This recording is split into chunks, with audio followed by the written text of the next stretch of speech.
Assalamualaikum warahmatullahi wabarakatuh. Bismillahirrahmanirrahim. Alhamdulillahirabbil alamin. Wassalatu wassalamu ala asyrafil mursalin sayyidina Muhammadin wa ala alihi washabbihi ajmain. Rabbana shrah lana sadrana wa yassir lana amrana wahlul 'uqdatam min lisanina yafqahu qawlana. Rabbana zidna ilma warzuqna fahma. Para sahabat mahasiswa mahasiswi Fakultas Syariah Prodi Perbandingan Madhab,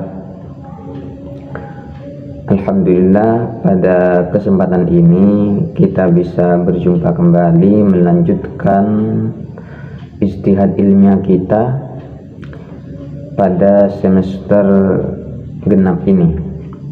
Alhamdulillah saya masih diberikan kesempatan untuk mendampingi teman-teman dalam mata kuliah pengantar perbandingan mazhab. Untuk pertama saya ucapkan selamat karena teman-teman telah berhasil menjalani semester sebelumnya dan sekarang berlanjut kepada semester genap. Mudah-mudahan teman-teman dalam keadaan semangat dan dalam keadaan sehat walafiat. Untuk pertemuan pertama ini saya ingin menjelaskan tentang apa saja yang harus kita pelajari dan apa saja yang harus kita pahami dalam mata kuliah perbandingan madhab ini. Tadi saya sudah share silabus perkuliahan perbandingan madhab ini. Mungkin teman-teman bisa sambil baca. Jadi deskripsi mata kuliah bisa dilihat ya.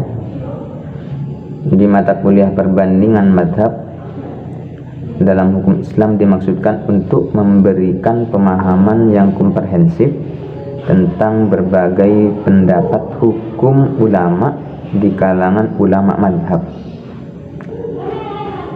Perbedaan madhab fikih merupakan sesuatu yang niscaya sebagai akibat dari perbedaan kerangka berpikir, letak geografis, sosial, budaya, dan politik.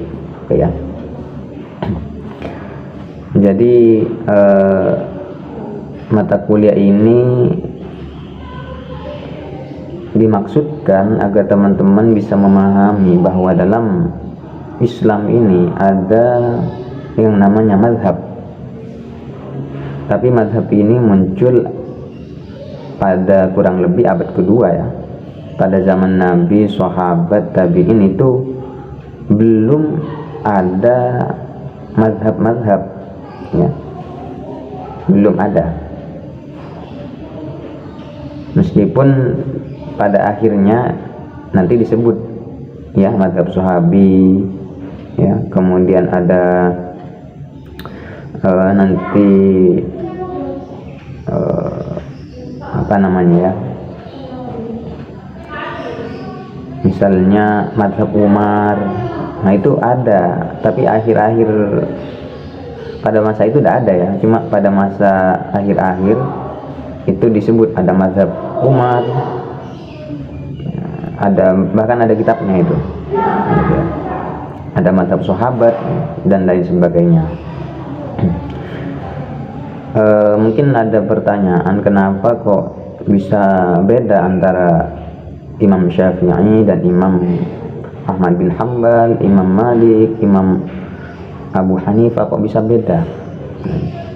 Ya, salah satunya bisa karena memang beda dalam metode istinbatnya, beda dalam metode berpikirnya, bisa saja juga beda latar budaya, sosial, dan politik. Nah, itu bisa membuat perbedaan pendapat gitu ya.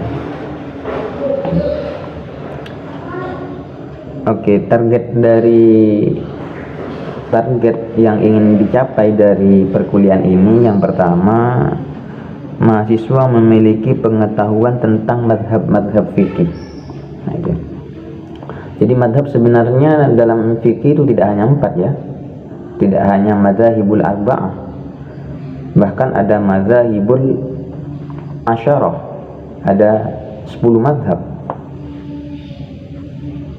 Misalnya selain yang 4 itu ada misalnya mazhab Sufyan As-Tsauri, ada mazhab Sufyan Ibn Uyainah, ada mazhab Daud Ad-Dhahiri, dan sebagainya ya. Itu bahkan ada 10, bahkan lebih dari 10. Pertanyaannya, kenapa kok hanya tinggal 4 ya? Karena di antara murid-murid mazhab yang banyak itu, yang kreatif, yang melanjutkan pemikiran gurunya dengan cara menuliskan, menyebarkan, dibukukan, itu hanya 4 itu. Jadi itu terseleksi oleh alam ya. Artinya kenapa mazhab Imam Asy-Syafi'i kok tetap eksis sampai sekarang? Ya karena muridnya Imam Syafi'i menulis pemikiran Imam Syafi'i, murid Imam Syafi'i terus menulis sampai sekarang ya. Begitu pula dengan muridnya Imam Abu Hanifah, muridnya Imam Malik, muridnya Imam Ahmad bin Hanbal, ditulis pemikirannya, karyanya sampai sekarang. Yang lain itu tidak sampai kepada kita, kitabnya itu tidak sampai, sehingga tidak diakui, bukan tidak diakui ya, sehingga ketika ada pendapat yang dinisbatkan kepada selain mazhab 4, diragukan apakah memang benar dari mereka itu kan. Tapi kalau yang mazhab 4, karena sudah pemikiran mereka tertulis, terbukukan oleh murid-murid mereka, ya, akhirnya kita bisa menggunakan itu. Nah gitu ya. Jadi kita tahu pemikiran Imam Syafi'i tentang wudu, tentang sholat, tentang zakat, misalnya dari kitab Fathul Qorib ya. Fathul Qorib dari atasnya terus, pengarang Fathul Qorib dari gurunya terus, sehingga nyambung kepada Imam Asy-Syafi'i. Jadi seperti itu teman-teman. Maka jika kita memiliki seorang guru, memiliki seorang syekh, agar pemikirannya terus dipakai, agar pemikirannya terus dibaca, diamalkan, salah satu caranya harus ditulis. Muridnya harus nulis. Misalnya saya punya pemikiran apa ya, agar pemikiran saya tetap bisa dibaca orang, ya tugas teman-teman menuliskan pemikiran saya itu. Nah itu ya. Yang kedua, memiliki pengetahuan tentang metode istimbat hukum imam mazhab.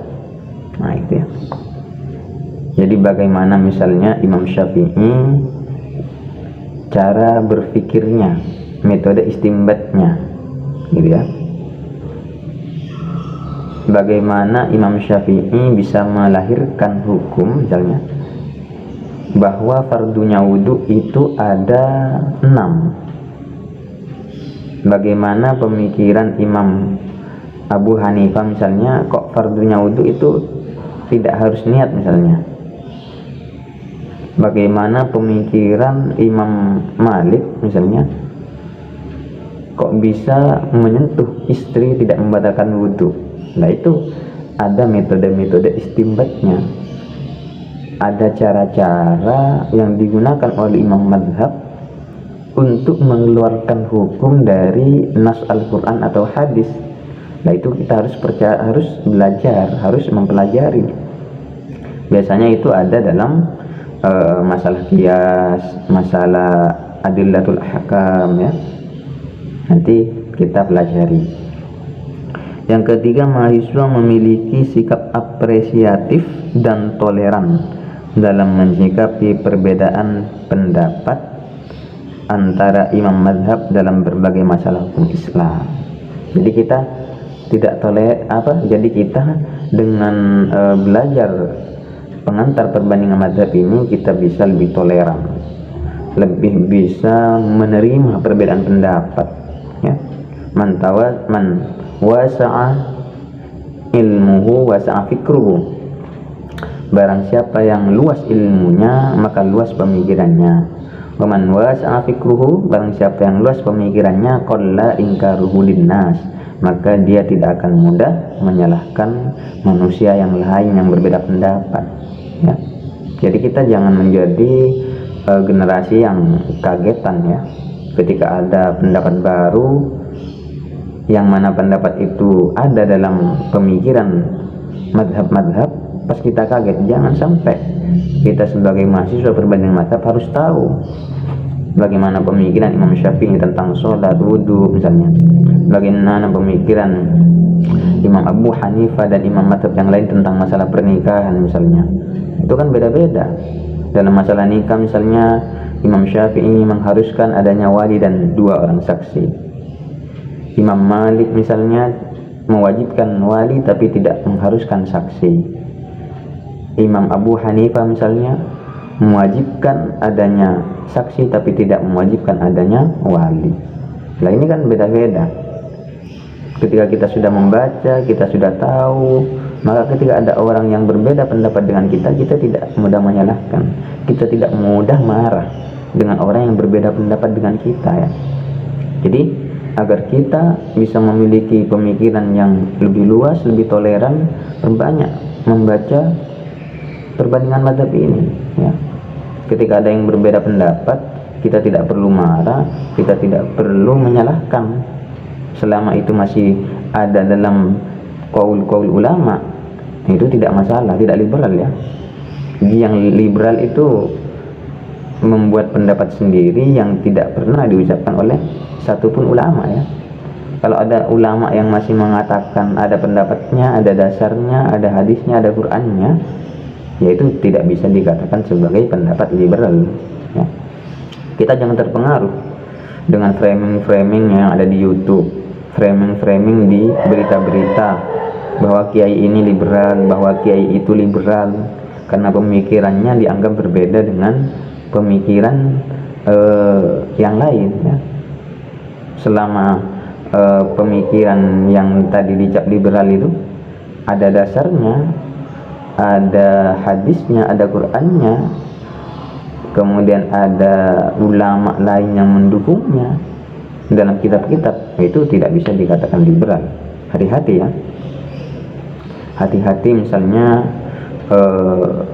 mengatakan Kiai A Syiah, Kiai A liberal, Kiai B Wahabi.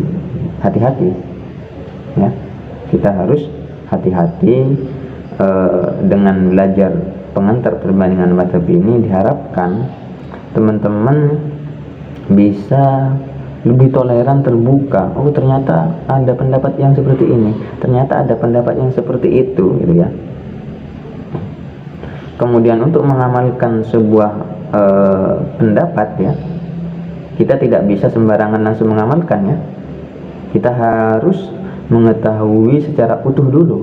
Misalnya sampean mau wudhu mengikuti madhab Imam Malik tadi yang tidak batal kalau nyentuh istri, maka harus paham syarat wudhunya, rukun atau fardu wudhunya, batal wudhunya, harus paham dulu semuanya baru bisa mengikutinya gitu ya. Jangan hanya diambil enak-enaknya saja, jadi harus utuh baru bisa mengikutinya gitu ya. Tentang masalah pindah mazhab misalnya, apakah boleh kita pindah mazhab? Ya ulama ada yang mengatakan boleh, ada yang mengatakan tidak boleh gitu ya. Tapi kalau saya pribadi lebih memilih pendapat yang boleh berpindah mazhab gitu ya. Yang tidak boleh itu sebenarnya mencampur adukkan mazhab, mencampur adukkan, apa istilahnya itu ya. Kalau taklid mengikuti mazhab tanpa mengetahui dalilnya ya. Ada mencampur adukkan dua mazhab dalam satu ibadah, itu yang tidak boleh ya.